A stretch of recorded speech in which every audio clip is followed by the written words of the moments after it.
Quero convidar você a abrir novamente a sua Bíblia na carta de Paulo aos Romanos, capítulo 8.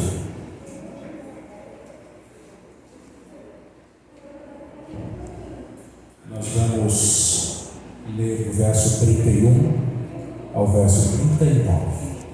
Romanos 8, 31 a 39.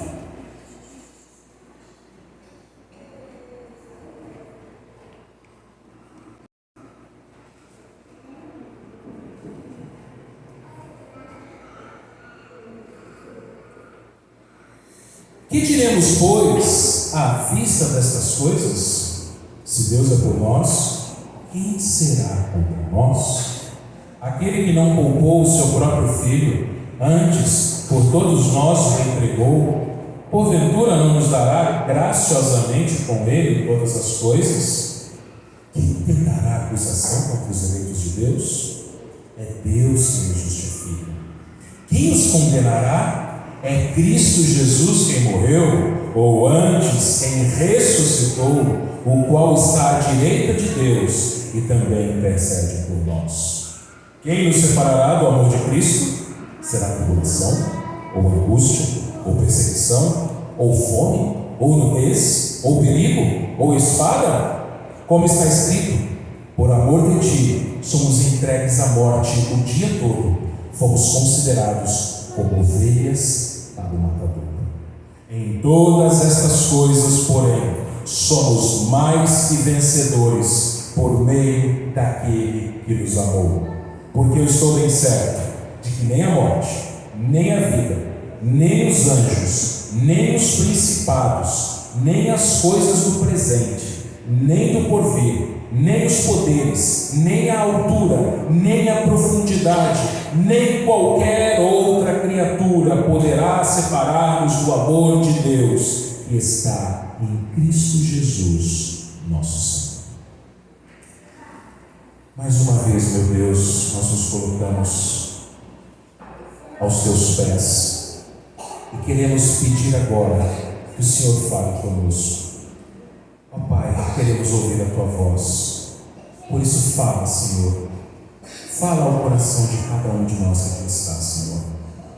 Ó Pai, que o Teu servo seja apenas um instrumento para que a Tua voz seja ouvida aqui nesta noite. Em nome de Jesus. Amém. Clive Staples Lewis, escritor irlandês mais conhecido como C.S. Lewis, foi muito feliz na sua obra mais famosa, As Crônicas de Nárnia, ao relatar de maneira fantasiosa o Evangelho. E, para ilustrar o nosso Salvador, Lewis escolheu nada menos do que um leão. O nome do leão? Aslan. E minha filha Luísa, que gosta muito mais de C.S. Lewis do que eu, ela fez um breve resumo sobre Aslan, que diz assim, abre aspas: Aslan participa de todas as histórias da série de livros, em algumas como personagem central, em outras como personagem secundário. Em O Leão, a Feiticeira e o Guarda-Roupa, Aslan aparece aos leitores vindo salvar Nárnia do reinado de 100 anos da Feiticeira Branca, que decretou o inverno e congelou todo o país. Aslan ajuda a libertar Edmundo da feiticeira e se oferece para morrer em seu lugar, para acalmar a magia profunda de Nárnia, mesmo sendo humilhado. A Feiticeira Branca pensou que com isso teria se livrado de Aslan, mas a própria magia profunda devolveu a vida para ele e assim pôde vencê-lo.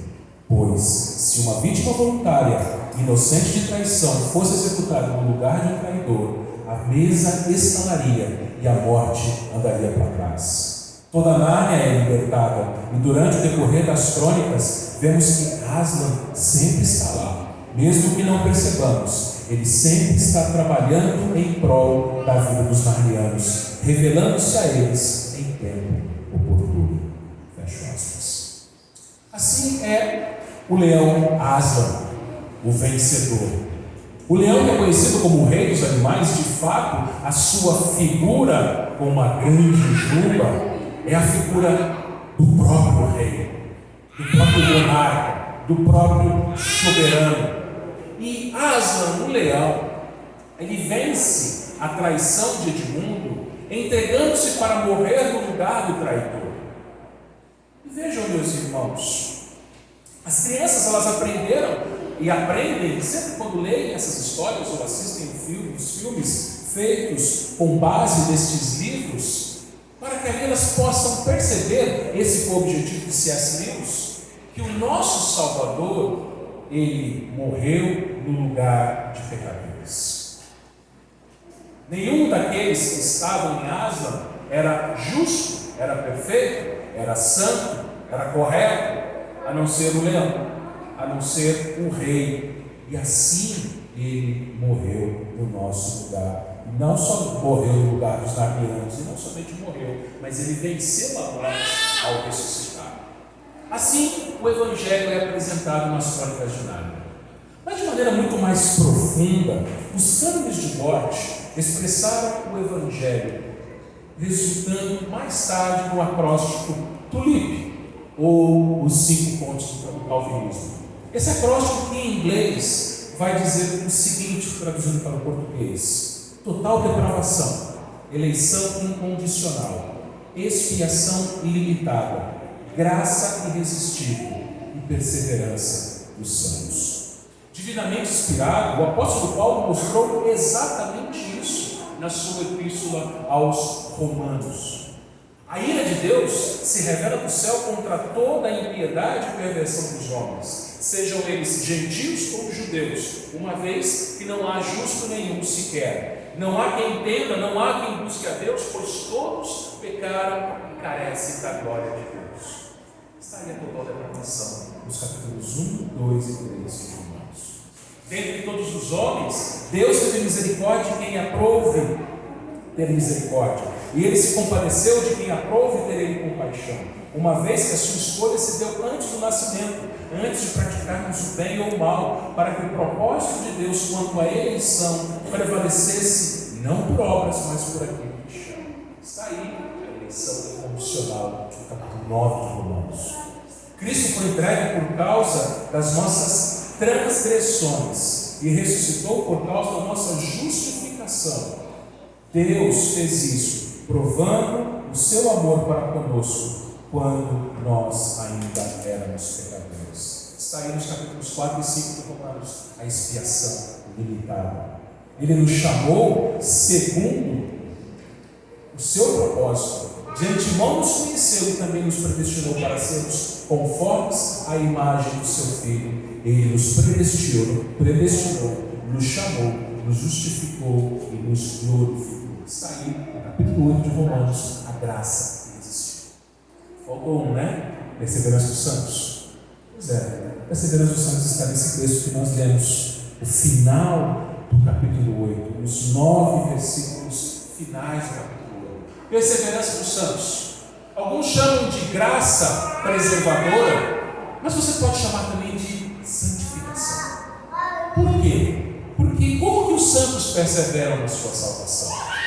Deus persevera por eles. E Deus, ele faz isso sozinho. Ele sozinho, por iniciativa própria, salvou o seu povo, escolhendo ele antes da fundação do mundo, enviando o seu Filho para morrer no lugar do seu povo, na cruz, vencendo o pecado, e depois de 3 dias morto, ele vence a morte, ressuscitando, saindo da sepultura.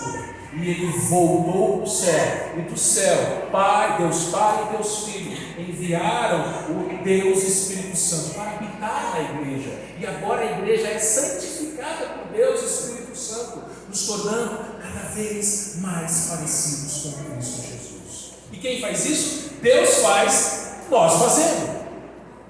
É aquilo que nós aprendemos no ano passado na escola dominical, concursos, a concorrência. Deus faz, nós fazemos. É o que Paulo diz nos Filipenses, versículos 12, parte B e 13, quando ele diz: desenvolvei a vossa salvação com temor e tremor, porque Deus é quem efetua em vós, tanto querer como realizar, segundo a sua boa vontade. Então você foi justificado um dia. Um dia, quando você ouvia o Evangelho, o Espírito Santo tirou as escamas dos seus olhos. O Espírito Santo te deu vida. Você nasceu de novo, você foi regenerado. Você entendeu o seu pecado, a gravidade do seu pecado.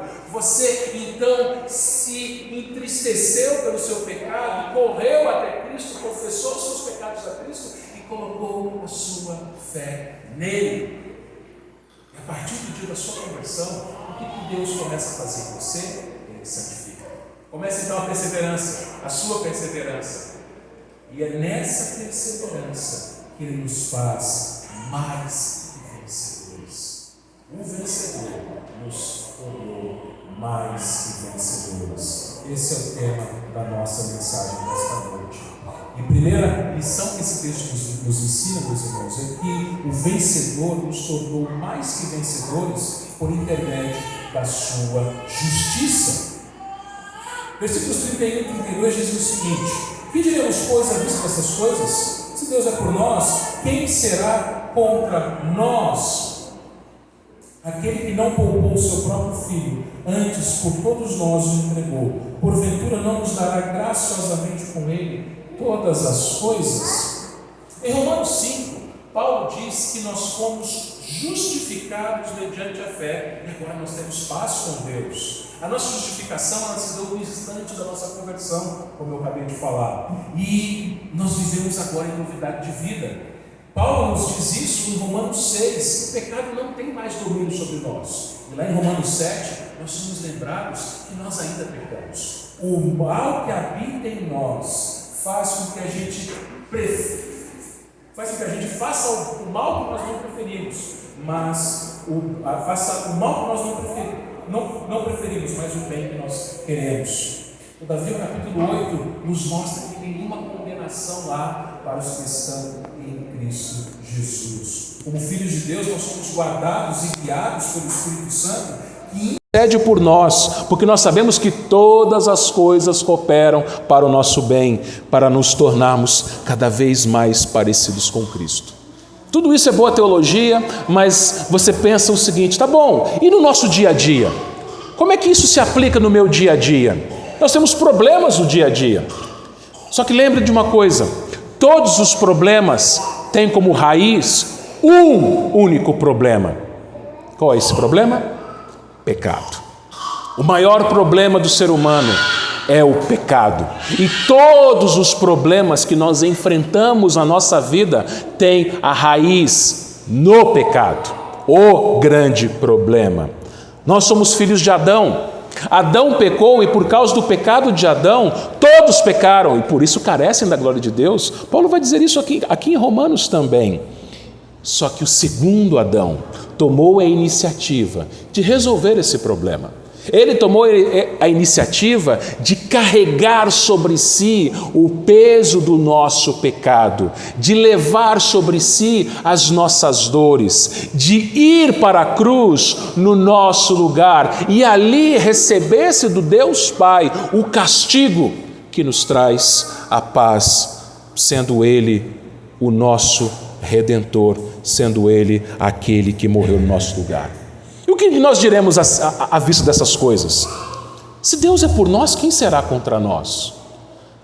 Diante de tantas lutas, diante de tantas aflições que nós passamos, quem é o que será contra nós?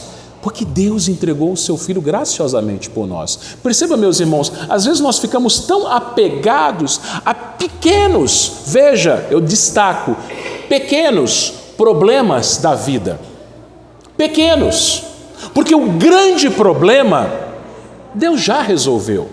Ele entregou o seu próprio Filho no nosso lugar, coisa que nenhum de nós e nem todos nós juntos seríamos capazes de resolver.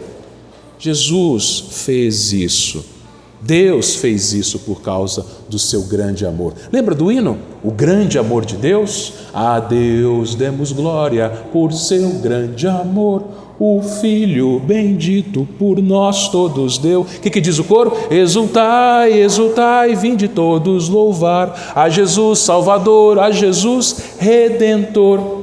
Vejam, meus irmãos, Deus, pelo seu amor, enviou o seu Filho para nos redimir. Mas aí no nosso dia a dia nós vamos pecar. E o diabo, o inimigo das nossas almas, ele vai nos acusar, ele vai nos atacar, ele vai nos acusar de sermos pecadores quando nós cairmos. O diabo, o inimigo das nossas almas, meus irmãos, ele é capaz até de usar as próprias Escrituras para nos mostrar que nós não somos nada diante de Deus. Como, por exemplo, Salmos capítulo 1, versículo 5, que diz assim: por isso os perversos não prevalecerão no juízo, nem os pecadores na congregação dos justos. Sabe o que o diabo diz a mim e a você quando nós pecamos? Ele vai falar assim: está vendo? Está vendo aqui o Salmo 1,5? Você não é justo, você é um pecador, você é um derrotado. Mais uma vez o pecado te derrotou. E os injustos e pecadores não entram no céu. É isso que o diabo fala para nós. Você não vai entrar no céu porque você é um pecador. E a Bíblia diz que os pecadores não entram no céu. É isso que o diabo sussurra nos nossos ouvidos. Eu não sei você, mas quando eu peco eu fico muito triste. Quando eu peco e caio em si, eu me entristeço por ter entristecido o Espírito Santo, por ter entristecido o meu Pai, ter entristecido o meu Salvador. Quando a gente peca, a gente se sente péssimo, a gente se sente envergonhado, a gente nem tem vontade de orar, tamanha é a nossa vergonha. Mas olha aqui que os versículos 33 e 34 bradam na boca de Paulo: quem intentará acusação contra os eleitos de Deus? O diabo, ele pode tentar nos acusar de pecadores, de injustos. Você pecou de novo, está vendo? Você não vai entrar no céu. Quem tentará? É Deus quem os justifica. Quem os condenará? É Cristo Jesus quem morreu, ou antes quem ressuscitou, o qual está à direita de Deus e também intercede por nós. Vejam, meus irmãos, Satanás ele pode nos acusar de não termos justiça, e de fato não temos justiça própria.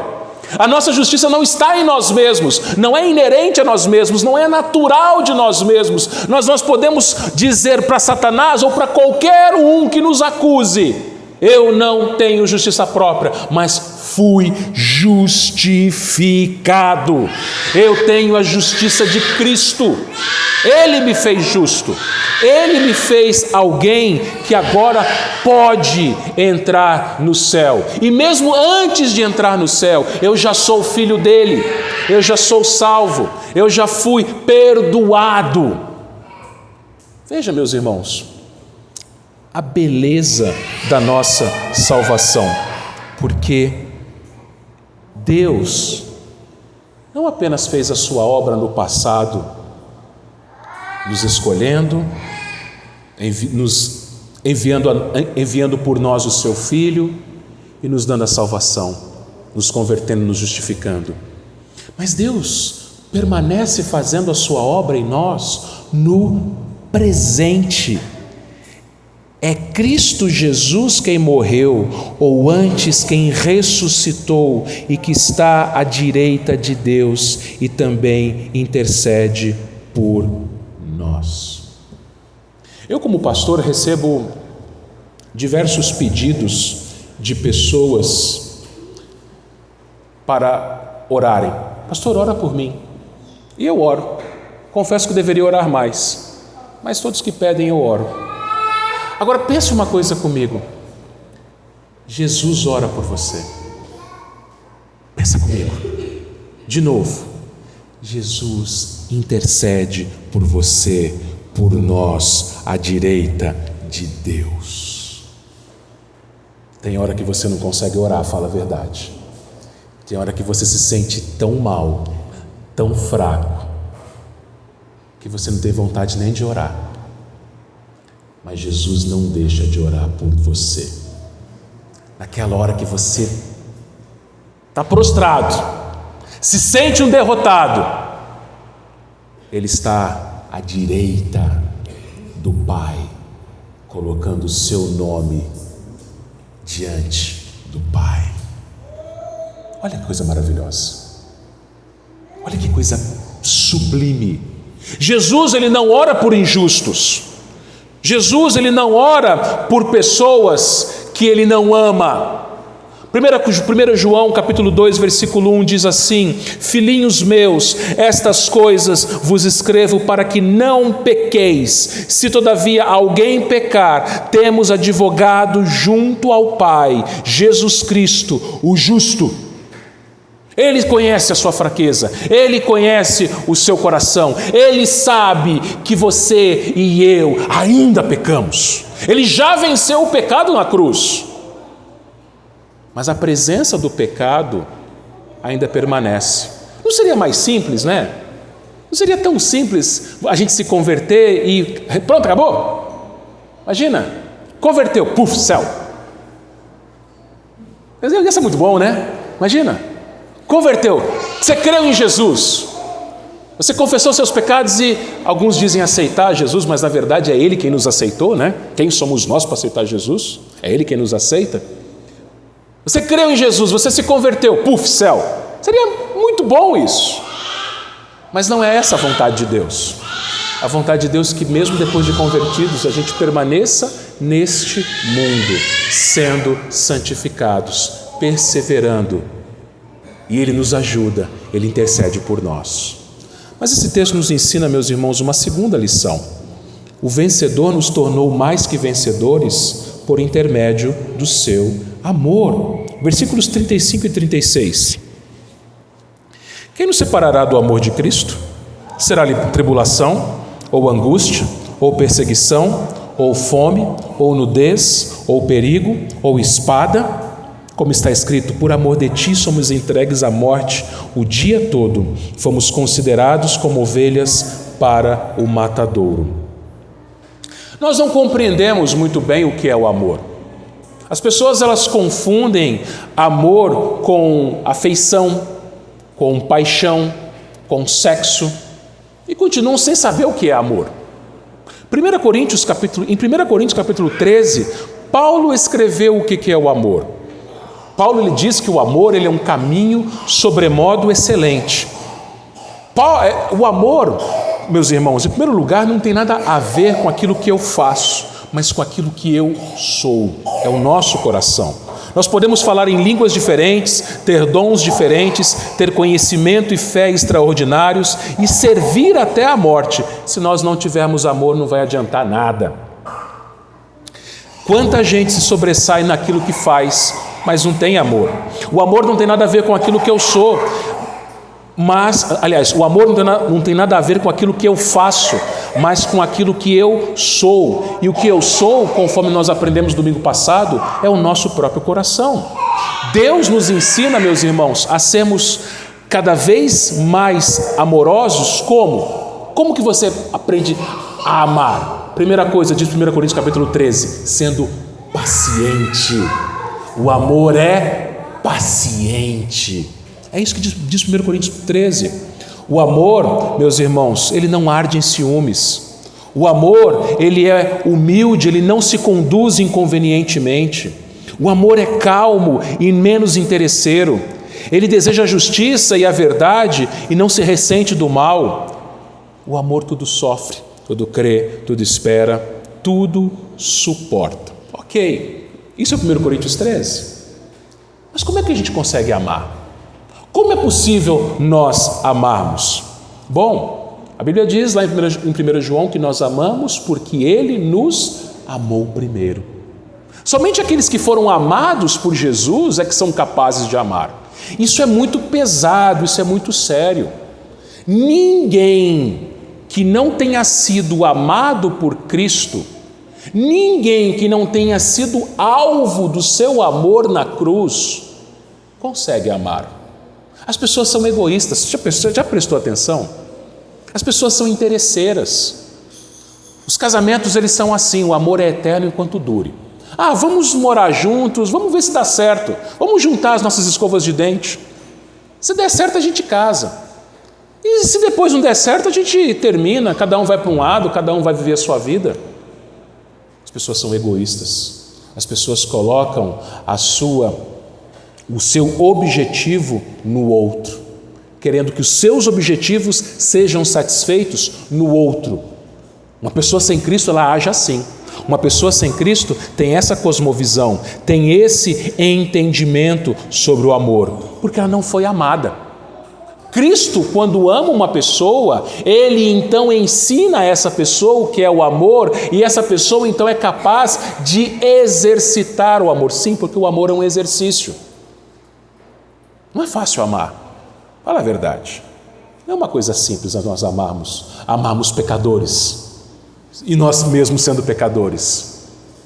Mas Deus, ele vai nos trabalhando em nossos corações, nos ensinando o que é o amor. Jeremias 31:3 diz assim: com amor eterno te amei, por isso com benignidade te atraí.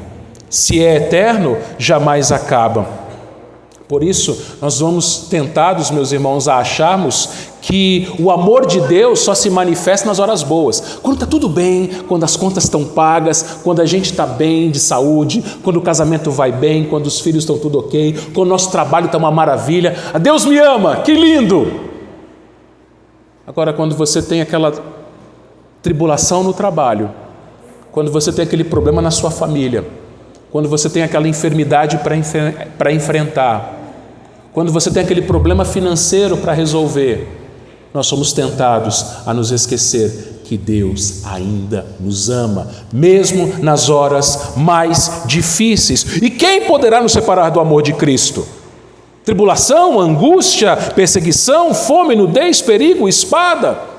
Você acha que os problemas da vida, as tribulações da vida são capazes de separar você do amor de Cristo? Paulo, ele vai citar aqui no versículo 36, o Salmo 44:22. Nós estamos estudando o Evangelho de Mateus. Hoje nós fizemos uma pausa. E lá em Mateus 5, no início do Sermão do Monte, Jesus, ele vai falar sobre as bem-aventuranças. E a última bem-aventurança é: bem-aventurados os perseguidos por causa da justiça. Você ser perseguido por causa da sua fé te faz um bem-aventurado, uma pessoa feliz. Por isso que Paulo diz aqui que nós somos entregues à morte o dia todo por amor de Jesus. Sofrer por Jesus significa que você faz isso por amor a Ele. Por amor a Ele.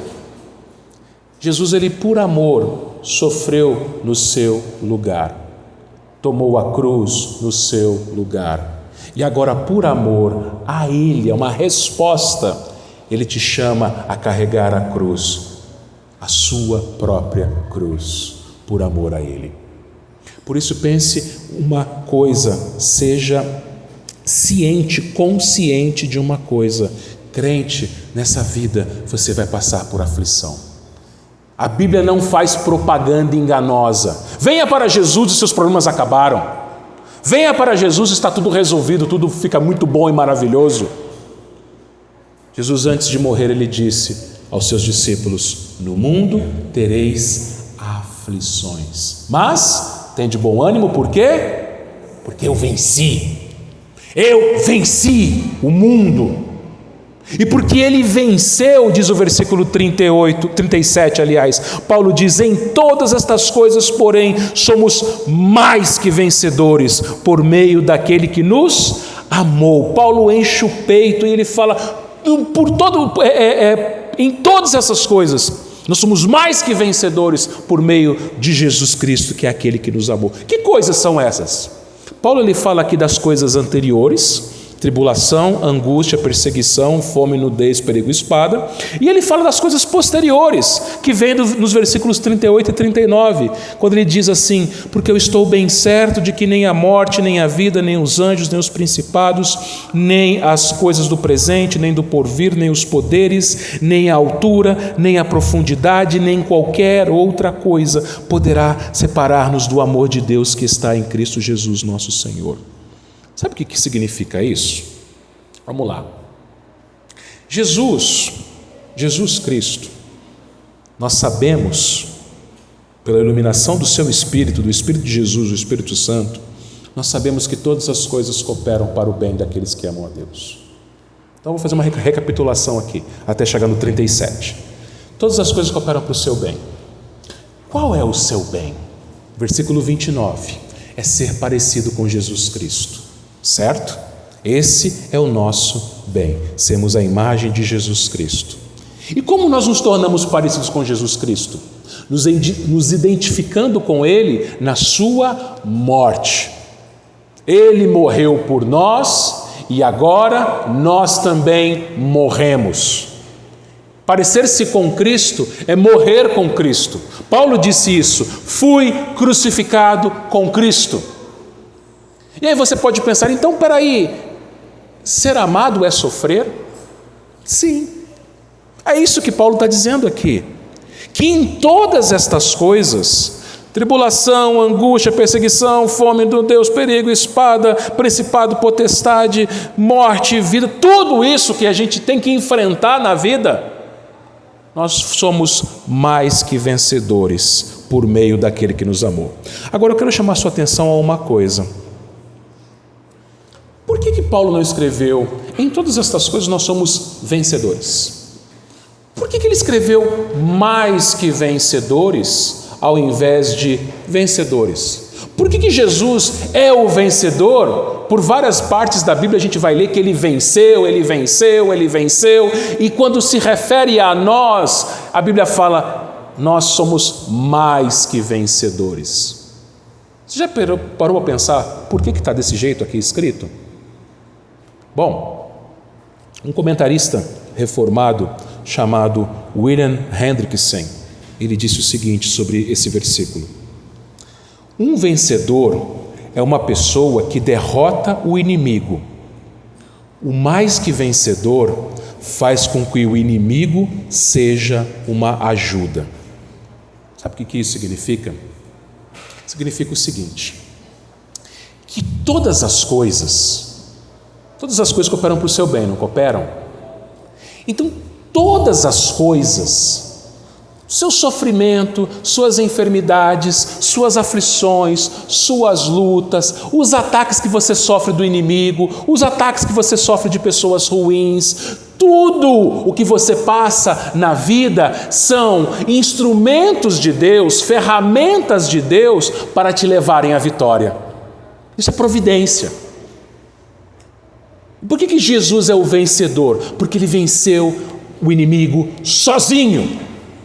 Ele venceu o diabo, ele venceu o pecado, ele venceu o mundo, ele venceu a morte sozinho. Agora eu te pergunto, você consegue vencer sozinho alguma coisa? Não, você não consegue. E Deus, por intermédio de Jesus, torna você e eu mais que vencedores, colocando situações diversas, tanto boas quanto ruins, para que assim a gente vá crescendo, para que assim a gente vá se tornando cada vez mais parecido com Cristo, para que assim a gente exercite o nosso amor, e assim, dia após dia, perseverando, sendo santificado, nós nos tornamos mais que vencedores. Você quer um exemplo? Quanto tempo você tem de conversão? 1 ano? 5 anos? 10 anos? 30 anos? 60 anos, talvez? Alguns têm. Deixa eu te fazer uma reflexão aqui.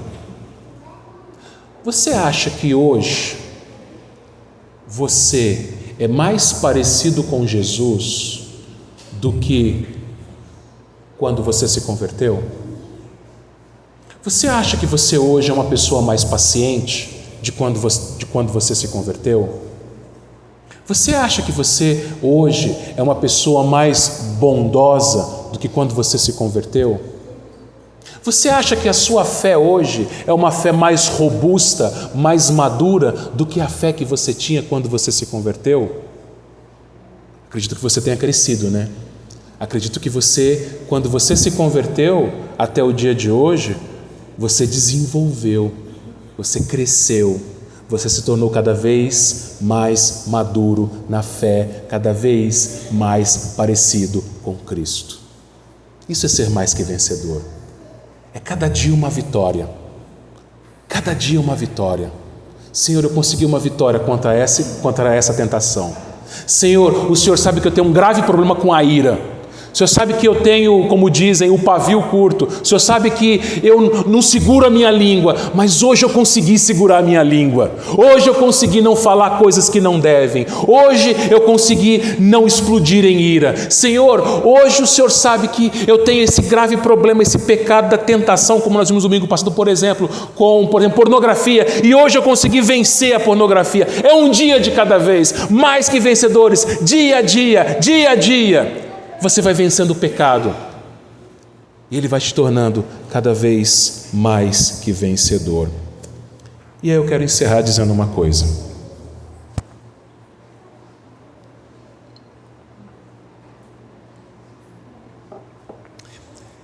Diante de tudo isso que nós ouvimos, do amor que Jesus tem por nós, do amor que o fez sair do seu trono, deixar o Pai, deixar a sua glória, humilhar-se, tornando-se um de nós, morrer numa cruz como um maldito e ressuscitar no terceiro dia.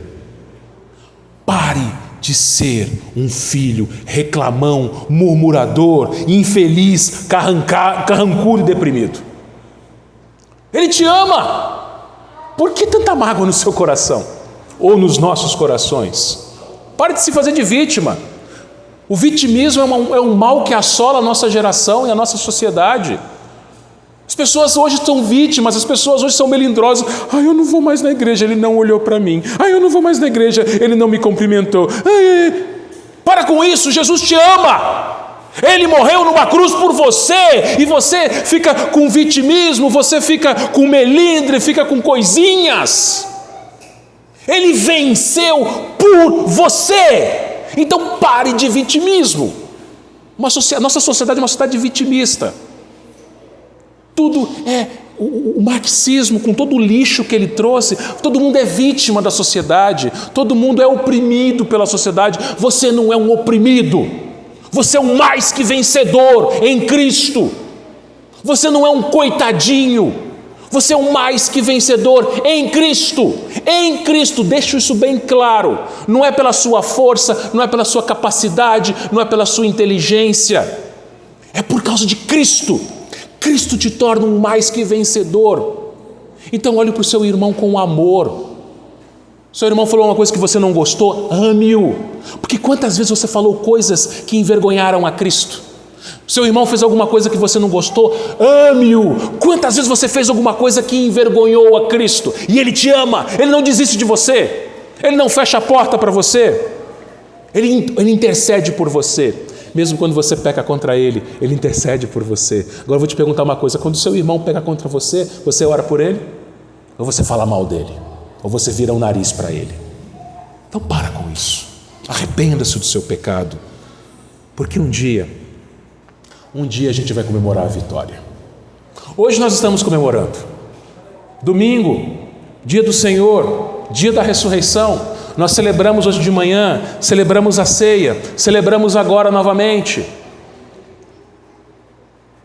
Uma vez eu ouvi de um pastor o seguinte, que todo culto de domingo é uma amostra do céu. Você quer saber como é que é o céu? Uma amostrazinha do céu é o culto de domingo.